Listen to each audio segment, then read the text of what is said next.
ভাবুন তো, এমন একটি রথযাত্রা যার ইতিহাস ৬০০ বছরেরও বেশি পুরানো। শুধু তাই নয়, এটি বাংলার প্রাচীনতম রথযাত্রা। প্রতি বছর লক্ষ লক্ষ মানুষ ছুটে আসেন এই ঐতিহাসিক উৎসবের সাক্ষী হতে। কিন্তু কিভাবে শুরু হয়েছিল এই মাহেশের রথযাত্রা, চলুন জানার চেষ্টা করি।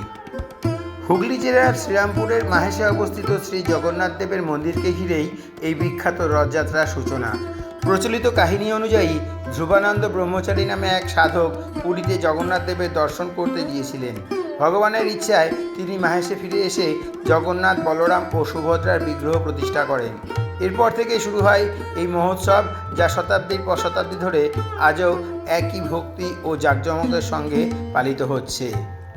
রথযাত্রার দিন মাহেশ যেন এক অন্য জগতে পরিণত হয়। বিশাল কাঠের রথ, জয় জগন্নাথ ধ্বনিতে মুখরিত চারদিক, আর হাজার হাজার ভক্তের হাতে রশি, সব মিলিয়ে এক অবিস্মরণীয় দৃশ্য। বিশ্বাস করা হয়, ভক্তিভরে রথের দড়ি টানলে জগন্নাথ দেবের আশীর্বাদ লাভ হয়। রথকে ঘিরে বসে বিশাল মেলা, সুস্বাদু খাবার, খেলনা, হস্তশিল্প, নাগরদোলা আর নানান সাংস্কৃতিক উৎসবের আনন্দ ছড়িয়ে পড়ে সব বয়সের মানুষের মধ্যে।